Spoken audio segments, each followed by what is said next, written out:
I feel like every time I'm doing one of these post-game reactions, I'm calling the game an absolute classic. But I think that really just speaks to the quality of the playoffs so far. So Boston won the game 133 to 128, and it was a thrill to watch, and it was the highest scoring game of the playoffs so far. Now, before we get into it, I gotta throw out there, my voice is really sick. I can feel it coming on, and it's probably gonna be a rough next couple days, so bear with me as we get through this. One of the things that Boston needs to be cautious about is they were really letting the Pacers control the pace of this game. This was an absolute track meet, and I think that could be bad news throughout this series for Boston if they're not careful. Again, they won this game, but it took a miraculous shot from Jaylen Brown to get it done. It took some boneheaded mistakes from Tyrese Halliburton, and it took overtime. And again, they're at home. They were supposed to win this game and probably supposed to win it convincingly, but they're surviving at best. And so I think if you're going to let Indiana control this pace and just running up and down the floor doing what they do best, I think that could be bad for Boston in the long run. Now, this Indiana offense is so dangerous.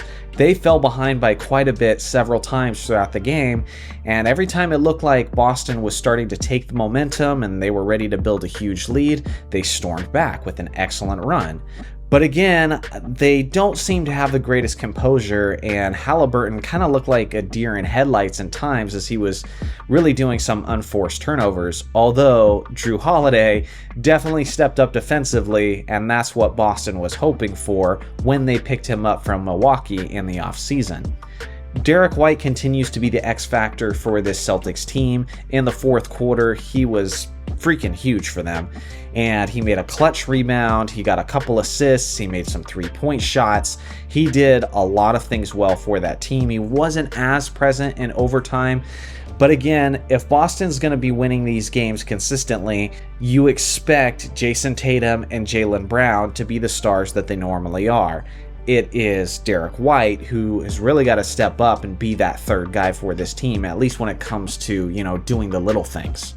But if you're a Boston fan, you got to be feeling pretty good about this game. You got to be feeling pretty good about this victory. Again, you want to make sure that your team isn't playing to the pace of the Pacers. But at the same time, Jaylen Brown stepped up and had one of the greatest playoff games of his career. He was huge in the fourth quarter, and then Jason Tatum really took over in overtime.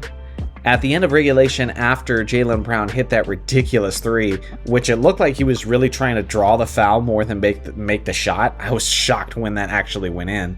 Halliburton had a clean look at a 30-footer right after that, and he passed it up and didn't get a quality shot as the buzzer was expiring. But I think passing up on that shot was smart because, again, he's likely to miss it. And if he does take that 30-footer and misses that shot, then you're likely going to leave a couple seconds left on the clock for the Celtics to get another chance. In those situations, I'm always for holding for the last shot. By the end of the game, it felt like Jason Tatum was reminding us that he's one of the best players in the game. I don't know why, it kind of feels like he's kind of going under the radar right now. Like Kyrie and Luka and Anthony Edwards is kind of the new guy that the media is promoting as the face of the league and all that. And Jason Tatum just seems to be really underappreciated right now. So this kind of felt like a statement game, a reminder that he's that guy too, that we got to pay attention to him too. And so, again, I think this is going to be a tough series. Right now, my prediction of 6 games, I think is looking pretty good at the moment. So let me know what your guys' thoughts were. I could keep going for a little bit, but again, my throat is killing me, and I want to have my voice for my post-game reaction tomorrow. So I also wanted to do a quick plug. Check out the Johnny Arnett Clips channel. That will be in a link in the description and in the pinned comment. And we will be uploading shorts very often. We've got something like 30 shorts done already. And my editor has just been working tooth and nail to get that done. So we're going to post that over there. So please go and check that out. Very excited to give you guys more short, quick to the point type content, which is kind of very different from what I do over here, which is more focused on like long form content. Thanks for watching as always. Make sure to like and subscribe for more basketball content, and I'll see you guys in the next video.